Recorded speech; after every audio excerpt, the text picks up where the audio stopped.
Mukunda jewellery మొట్టమొదటి factory outlet హనుమకొండలోనే అతిపెద్ద jewellery mart December 14న గొప్ప ప్రారంభం. రమ్మగారు చందమామ కథ చెప్తారా? చెప్తాను జయ. 1950స్లోది. పూర్వం అట కౌశాంబి నగరానికి ఒక రాజుగారు ఉండేవారు. ఆయనకి కళ్ళు కాళ్ళు లేవు. కళ్ళు పాడైపోయినాయి, కాళ్ళు పడిపోయినాయి. అయ్యో, ఏదో జబ్బు చేసి ఆయనకి ఎన్ని రకాల వైద్యాలు చేయించినా అవి ఏమీ ససిపడలే. ఆయన హతాశుడుగా ఉండేవాడు. ఇంతే నా జీవితం, ఎవరైనా మోసుకెళ్ళాలి ఆయన్ని, ఎదురుగుండా ఉన్నది ఎవరో ఎవరైనా చెప్పాలి. అన్నం తినేటప్పుడు ఇగో ఇది కూర, ఇది పప్పు పరిచయం చేయాల్సిన స్థితి అయింది.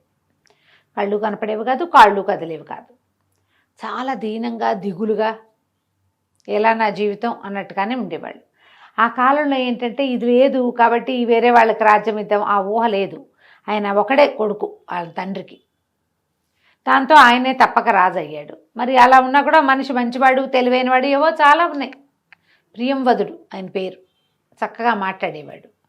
అయితే ఇక అలా దిగులుగా ఉంటూ ఉండేవాడు. ఈ కాలం ఎట్లా గడుస్తుందో, ఈ రాజ్యం ఏమైపోతుందో, దిగులు బెగ్గ అవన్నీ ఉంటాయిగా.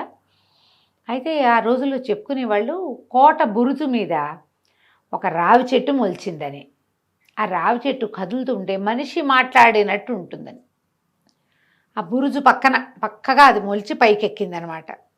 అప్పుడప్పుడు అది దారిలో వెళ్ళే మనుషుల్ని అది పలకరిస్తోందని చెప్పుకునేవాళ్ళు. మనిషి మాట్లాడినట్టే ఉంటుందని. అయితే ఈయనకి ఆ వింత ఏమిటో చూద్దామనిపించింది. అయితే మా మంత్రి గారికి ఏం చెప్పారంటే, ఈ ప్రియవ్రతుడు నన్ను ఆ రావి చెట్టు దగ్గర పడుకోబెట్టండి, నన్ను అక్కడ నేను విశ్రాంతి తీసుకునే స్థలంగా దాన్ని ఉంచితే ఏమిటో అది నేను కూడా తెలుసుకుంటాను అంటే. ఇప్పుడు ఈయనకి కళ్ళక్కర్లా, ఆయన దానికి కావాల్సింది ఏంటి, వినడానికి చెవే కదా. అంతేగా. సరేనండి, ఆయనకు ఒక ఆసనం, ఉన్నతాసనం, ఒక వాలి పడుకోవడానికి వీలుగా ఒకటి ఏర్పరిచారు. ఆయన కొంచెం ఆకులు కదిలినప్పుడల్లా ఏదో మనుషులు మాట్లాడినట్టు కూడా అనిపిస్తూ ఉండేది. అవునో కాదో తెలియలేదు, అందరూ ఉండగా తెలియలేదు.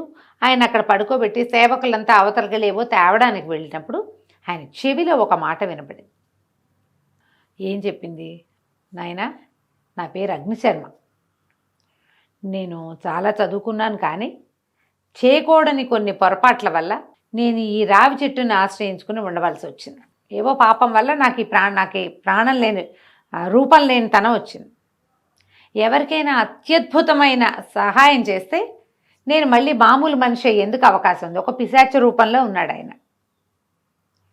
నేను నీకు సహాయం చేస్తా, నీ కన్ను కాలు వచ్చేలాగా చేస్తా, నువ్వు నాకేమిస్తావు అని అడిగాడు. అడిగితే ఏదో చాలా రాజ్యం ఇచ్చేస్తాను, అర్ధరాజ్యం ఇస్తాను, అది ఇస్తాను, ఇది ఇస్తానని చెప్పాడు.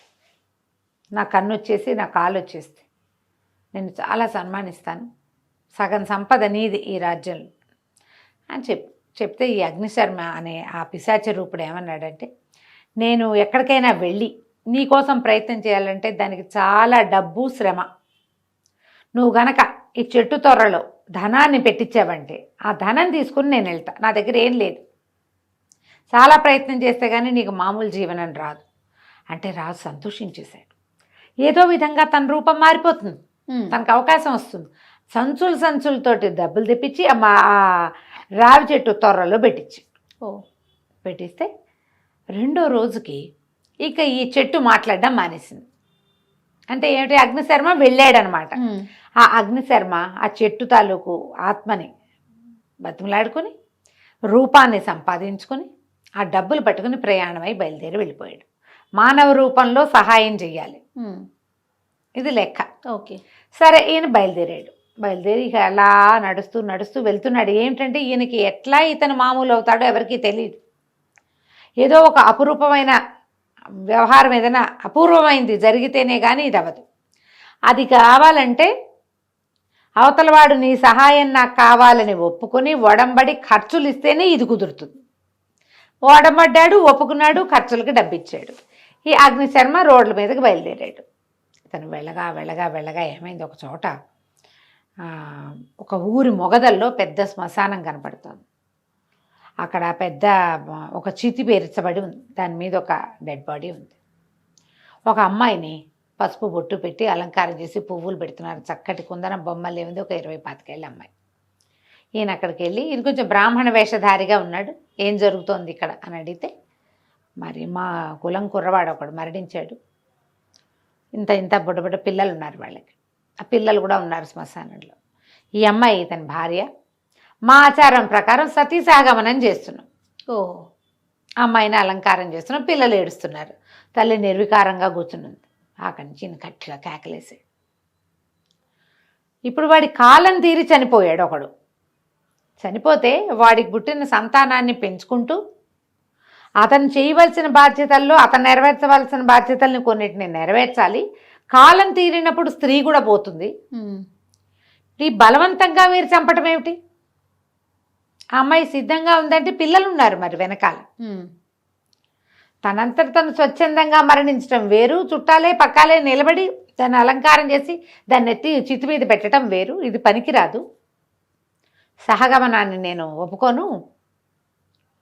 ఈ అమ్మాయి పోతే, తండ్రి పోయి, తల్లి పోతే ఈ పిల్లల పెంపకం ఎట్లా? అది ఈ పిల్లల్ని కూడా తోసేద్దామా దాని మీదకి? కాదు, వాళ్ళు భారత పౌరులు.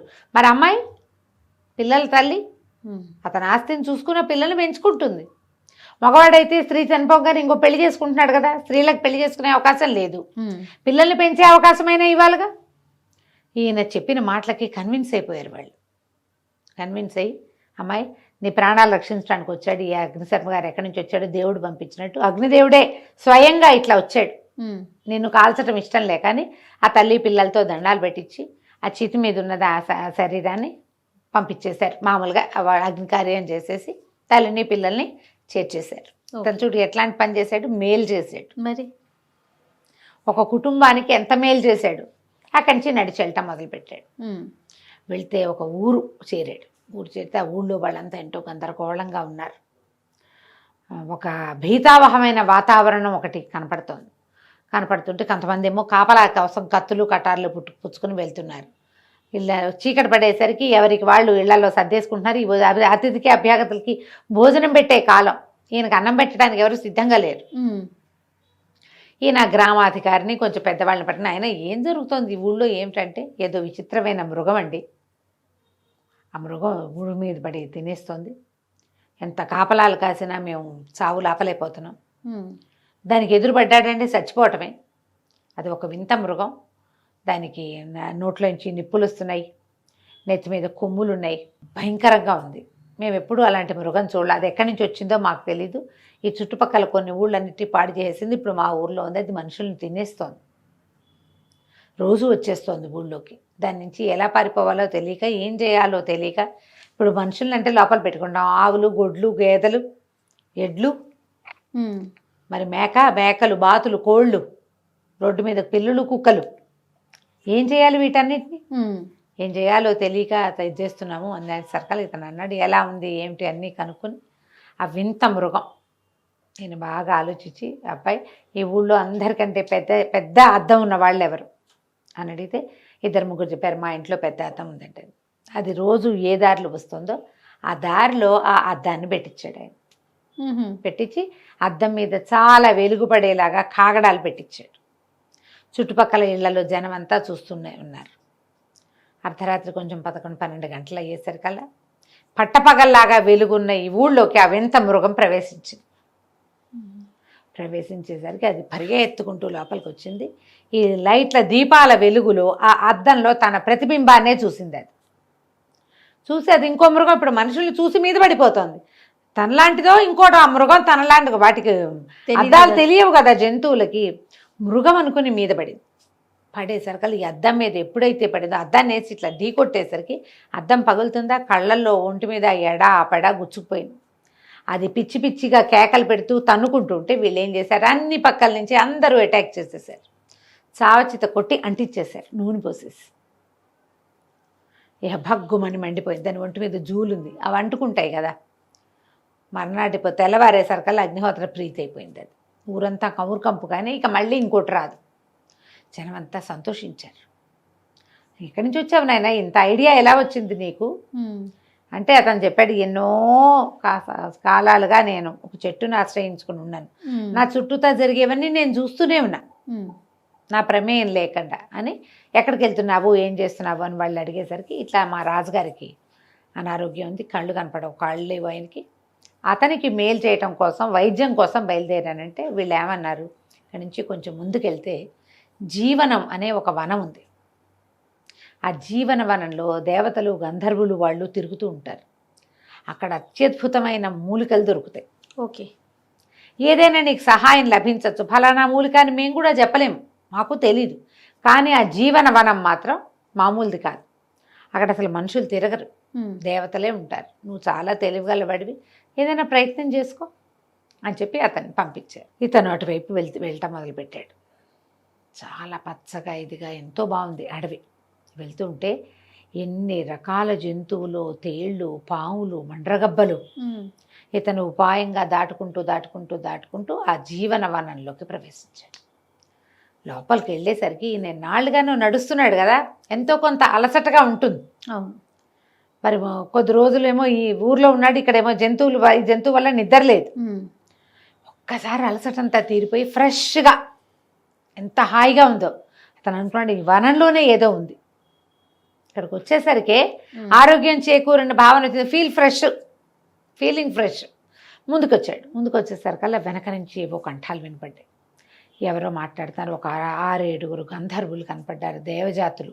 నేల మీద కాళ్ళు, ఎవడెవరా నువ్వు, మా వనంలోకి ఎందుకు ప్రవేశించావు అని చెప్పి అడిగేసరికి ఇతను చెప్పాడు, మా రాజుకి ఒంట్లో ఆరోగ్యం లేదు, కౌశాంబి నగరాధిపతికి అతని కోసం వైద్య కోసం బయలుదేరాను. ఈ ప్రాంతంలోకి వచ్చేసరికల్లా ఇది ఒక అపూర్వ వనం అని తెలిసింది. ఏదైనా వనమూలికలు దొరుకుతాయి, ప్రయత్నం చేద్దామని వచ్చానంటే ఇది దేవతలు తిరిగే చోటు, మానవులకి వైద్యాలకి మేమేమి ఇవ్వం అంటే ఇతర దేవతలకి కేవలం మాకే ఇది, మీకు మేము ఇచ్చేది లేదు, వీడిని బంధించండి అంటే ఒక 3-4 తాళ్ళు వేసి పట్టుకోబోయారు అతను. ఇంతలో ఏమైంది, ఒక గంధర్వుడు వచ్చాడు అక్కడికి. ఆ గంధర్వుడు ఎట్లా వచ్చాడు, సర్పరూపంలో వచ్చాడు.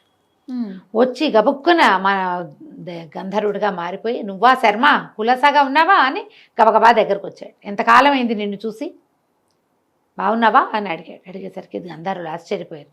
మానవుల్లాగా అడుగుతున్నావు నువ్వు, ఇతను నీకు ఎట్లా తెలుసు అంటే, అయ్యో ఇదివరకు ఎప్పుడో, ఇతను ఎప్పటివాడో, ఈ శర్మ నిన్న మొన్న పిశాచ రూపం రాలా ఆయనకి, ఎప్పుడో జరిగింది అతను అట్లా మారిపోవటం. నేను ఒకప్పుడు చిన్న శాపం తగిలి సర్పంగా మారి ఉన్నాను, ఉంటే నాకు శత్రువులు నా మీద పడి నన్ను చంపబోయారు, సులువుగా నన్ను జయించవచ్చు కాబట్టి అప్పుడు ఈ శర్మ వాళ్ళని తరిమి నన్ను రక్షించాడు. అందుకని శర్మ ఏం మాట్లాడినా ఇతరులకు వినపడుతుంది. ఇప్పుడు అతను ఒక పిశాచ రూపంలో ఉన్నాడు, మానవులతో మాట్లాడగలిగే అవకాశం దొరికింది ఈ గంధర్వుడి వల్ల. దానివల్ల నాకు శాప విమోచనం అయింది, నీ మాటలు ప్రజలకు వినపడతాయని తనకి వరం ఇచ్చి వచ్చాను నేను అనేసరికి గంధర్వులంతా ఆశ్చర్యపోయారు. నీ శాప విమోచనానికి కారణమైన వాడికి మనం ఏదైనా సహాయం చేద్దాం, ఏం చేద్దామో చెప్పు అంటే వాళ్ళలో వాళ్ళు మాట్లాడుకున్నారు. అందులో ఒక వైద్యుడు ఉన్నాడు వాళ్ళలో. అతను ఏం చెప్పాడంటే, ఒక చిన్న ఇంత బౌల్ లాంటిది ఇచ్చాడు, ఒక ఏమంటారు గిన్నె ఇచ్చి, నాయన తెల్లవార్లు ఇక్కడ మంచు కురుస్తుంది, సన్నటి పొగ మంచు, ఈ డిప్ప ఇది గిన్నెని పట్టుకుని నువ్వు అంతా తిరుగుతూ మంచుని సేకరించుకో, దాని ఉపయోగం రేపు చెప్తానన్న. దేవతలు వెళ్ళిపోతే ఈ రాత్రంతా ఈ అగ్నిశర్మ ఆ మంచు బిందువుల్ని అంతా అడవిలో ఓ చోట కూర్చుని ఓ చోట లేచి అటు ఇటు నడిచి ఆ జీవన వనంలో మంచుని సేకరిస్తే అన్ని నీళ్ళు వచ్చినాయి అందులోకి. మంచు మొదట చూస్తే మంచు అలా చాలాసేపటికి నేలంతా తడి అవుతుంది కదా, మనం గమనిస్తాంగా. ఎక్కువ బొట్లుగా వచ్చేది, పల్చటి తెరలాగా వస్తుంది. ఆ తెర మీద మనం ఏదైనా ఒక దుప్పటి వేసినా తడిసిపోతుంది, అది పత్తి పెడితే తడిసిపోతుంది, దాన్ని పిడితే ఇన్నైనా నీళ్ళు వస్తాయి. అవును, తట్టింది కదా, అర్థమైంది కదా. అతను ఏం చేశాడు, దీంట్లోకి ఈ బౌల్లోకి సేకరించాడు.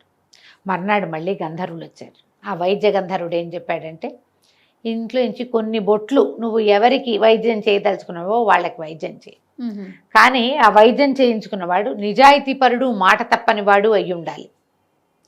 ఈ రెండు ఉంటే వాడికి ఆ వైద్యం శాశ్వతంగా పనిచేస్తుంది. వాడు నిజాయితీ తప్పినా, మాట తప్పినా ఆ వైద్యం వాడికి పనిచేయదు.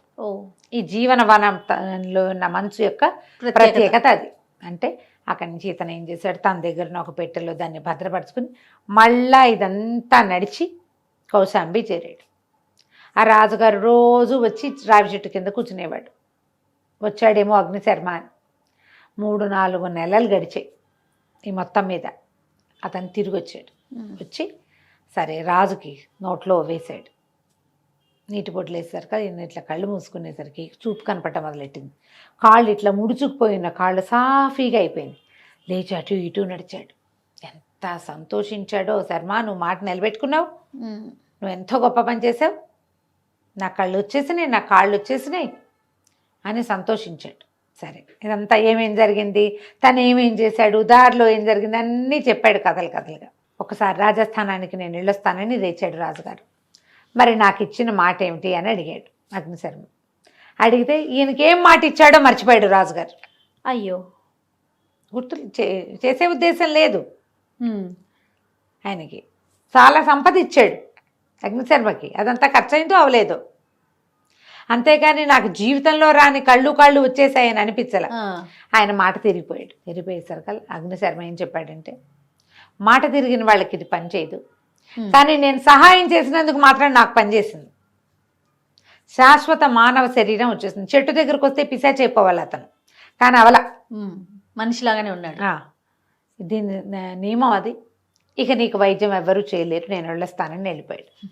ఇంత ప్రయత్నం చేయించిన రాజుగారు మళ్ళీ కాళ్ళు రెండూ పోగొట్టుకుని హతాశుడై మంచం మీద కూలబడిపోయాడు. ఆయనకి ఎప్పటికీ వైద్యం జరగల. ఈ సహాయం చేసి దారి మధ్యలో ఒక సతీసాగమనాన్ని ఆపి ఒక అడవి జంతువుని రక్షించి సంహరించి ప్రజలకి సహాయం చేసిన అగ్నిశర్మకి మాత్రం శాశ్వతంగా మానవ శరీరం వచ్చేసింది. అతను తన పిశాచత్వాన్ని పాపాన్ని పోగొట్టుకుని హాయిగా వెళ్ళిపోయాడు. మనం ఎవరికైనా ఒక మాట ఇచ్చినప్పుడు మాట మీద నిలబడాలి. ఖచ్చితంగా నిలబెట్టుకోలేకపోతే ఏమవుతుంది, మనకి ఏది వచ్చిందో అది పోతుంది. సంపదలు కూడా అలాగే పోతాయి, వెంటనే మాయమైపోవచ్చు, ఇంకోలా మాయమైపోవచ్చు. ఈ కథ మనం 50s రాయబడింది, చందమామ కథ. ఎంత మోరల్ స్టోరీ కదా, చాలా బాగుందండి. నమస్తే. నమస్తే.